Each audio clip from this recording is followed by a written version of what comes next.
Hey, I thought I'd take a moment and share with you what my wife was telling me yesterday. She was complaining to me. She was quite upset. I'm not laughing at her being upset. I'm just it's interesting. It's one of the things spouses do sometimes. Where we listen to one another and when things are uptight. And she was upset at Japan basically.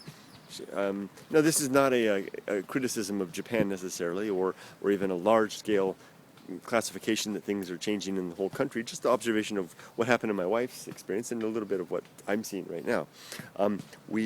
She's telling me the customer service in Shizuoka is just going downhill. Especially big bumblebee. Well, bumblebees are going uphill for sure. They're flying up as well. But she was telling me that she's having experience lately, experience after experience, where she doesn't feel like she's in Japan anymore. But the customer service at where she goes is just terrible. I mean, she listed one anecdote after another yesterday of how she'd gone places and people had just really been treating badly, and the people that are working in the stores are not doing a good job, not following through on what they're supposed to be doing, and just ignoring the customer, treating the customer poorly, likewise, things like that. And she was not saying that Japan is necessarily going downhill, but just her experience there with customer service. And I certainly do understand that. Now, I wanted to show you something here that I thought was illustrative of that, but it's going to be awkward for a second because a man just went into the bathroom.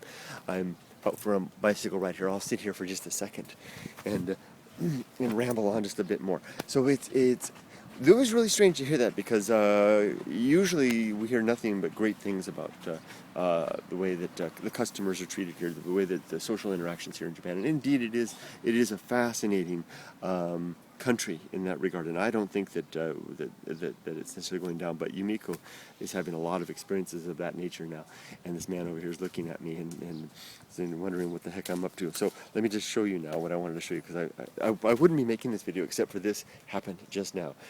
I spend a lot of time wandering, hiking, even out in the middle of nowhere, even in rest areas and truck stops. You would be stunned at how clean bathrooms are in Japan, except this one. Take a look at this. Look at this place. Would you look at this? I've never seen. It makes me think I'm back in my own country. This place is just filthy. And over here too. So I just wanted to show you that. I mean, no country's perfect, and every country has its flaws. But my wife seemed quite upset about the whole thing, and I've never seen anything quite like that. So maybe times are changing. Who knows? Maybe people are more concerned with, as they are in my own country, with their own circumstance than the larger well-being. Maybe Japan is changing. This old man here, you can hear his cane clunk, clunk, clunk, clunk. I wonder what stories he could tell, what's going on in his mind, what contrasts he's seen, since he's probably got to be 80, 90 years old. So that would put him in the early Showa period. Imagine the contrast. The contrast.